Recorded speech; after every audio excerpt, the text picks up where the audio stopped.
Assalamualaikum warahmatullahi wabarakatuh. Halo semuanya, pada kesempatan kali ini saya Laila Mufida dari kelas Ekonomi Syariah 7C. Saya akan membuat video mengenai otoritas jasa keuangan dan pelaku jasa keuangan. Video ini saya buat untuk memenuhi tugas mata kuliah Manajemen Lembaga Keuangan yang diampu oleh Bapak Presiden.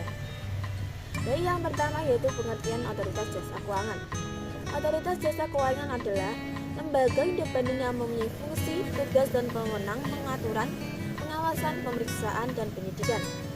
OJK dibentuk berdasarkan Undang-Undang Nomor 21 Tahun 2011 yang berfungsi menyelenggarakan sistem pengaturan dan pengawasan yang berintegrasi terhadap keseluruhan kegiatan di dalam sektor jasa keuangan. OJK didirikan untuk menggantikan peran Bapepam LK dalam pengaturan pengawasan pasar modal dan lembaga keuangan, serta menggantikan peran Bank Indonesia dalam pengaturan dan pengawasan bank, serta untuk melindungi konsumen industri jasa dan keuangan. Yang selanjutnya yaitu tujuan dibentuknya otoritas jasa keuangan. Otoritas jasa keuangan dibentuk berdasarkan tujuan yang pertama yaitu terselenggaranya secara teratur, adil, transparan, dan akuntabel. Yang kedua, mampu mewujudkan sistem keuangan yang tumbuh secara berkelanjutan dan stabil. Dan yang terakhir yaitu mampu melindungi kepentingan konsumen dan masyarakat. Selanjutnya yaitu fungsi dari OJK atau Otoritas Jasa Keuangan berfungsi untuk yang pertama menyelenggarakan sistem pengaturan dan pengawasan yang terintegrasi terhadap keseluruhan kegiatan di sektor jasa keuangan. Yang kedua yaitu memelihara stabilitas sistem keuangan secara aktif sesuai dengan kewenangannya. Dan yang ketiga yaitu memberikan perlindungan terhadap konsumen dan masyarakat. Selanjutnya yaitu tugas dari OJK. OJK mempunyai beberapa tugas, diantaranya dalam yang pertama, Otoritas Jasa Keuangan melaksanakan tugas pengaturan dan pengawasan terhadap kegiatan jasa keuangan di sektor perbankan. Yang kedua, kegiatan jasa keuangan di sektor pasar modal, keuangan derivatif, dan bursa karbon. Selanjutnya, kegiatan jasa keuangan di sektor perasuransian, penjaminan, dan dana pensiun. Kegiatan jasa keuangan di sektor lembaga pembiayaan, perusahaan modal venture, lembaga keuangan mikro, dan IJK lainnya. Selanjutnya, kegiatan di sektor ITSK, setelah aset keuangan digital, dan aset kripto. Selanjutnya, perilaku pelaku jasa keuangan serta pelaksanaan edukasi dan perlindungan konsumen.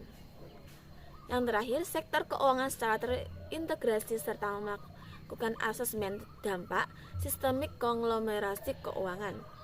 Selain tugas yang di atas, pada ayat 1, Otoritas Jasa Keuangan bertugas melaksanakan pengembangan sektor keuangan, koordinasi dengan kementerian atau lembaga otoritas terkait. Selanjutnya mengenai ruang lingkup. Otoritas Jasa Keuangan atau OJK mempunyai ruang lingkup kewenangan sebagai berikut. Yang pertama, mengatur, mengawasi, melindungi untuk melindungi keuangan yang sehat. Yang selanjutnya saya akan membahas mengenai pelaku jasa keuangan. Yang pertama, pengertian pelaku jasa keuangan. Pelaku usaha jasa keuangan adalah bank umum, bank pengkreditan rakyat, perusahaan efek, penasihat investasi, perusahaan reasuransi, lembaga pembiayaan, perusahaan gadai, dan perusahaan penjaminan baik yang melaksanakan kegiatan usahanya secara konvensional maupun secara syariah. Baik, saya akan menjelaskan satu-satu mengenai pengertian di atas. Yang pertama yaitu pengertian bank umum.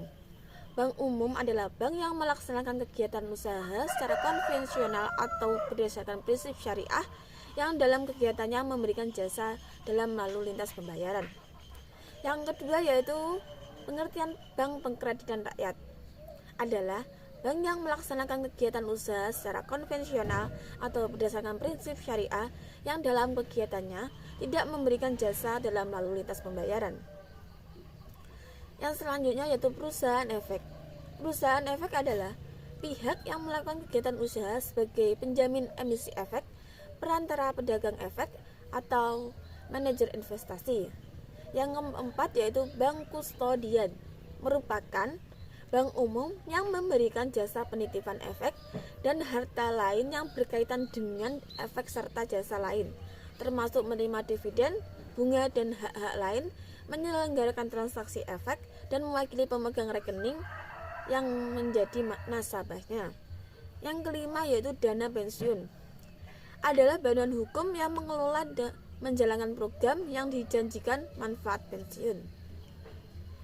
Yang keenam yaitu perusahaan asuransi jiwa, perusahaan asuransi yang memberikan jasa dalam penanggulangan risiko yang berkaitan dengan hidup atau meninggalnya seseorang yang dipertanggungjawabkan.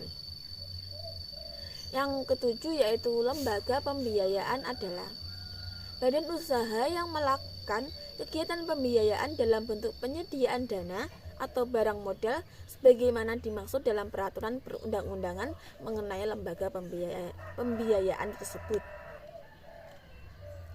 Yang kedelapan yaitu perusahaan gadai. Perusahaan gadai adalah badan usaha yang didirikan untuk menyalurkan uang pinjaman kepada nasabah dengan menerima barang penggerak sebagai penjamin. Yang terakhir yaitu perusahaan penjamin. Perusahaan penjamin adalah badan hukum yang bergerak di bidang keuangan dan kegiatan usaha pokok melakukan penjaminan.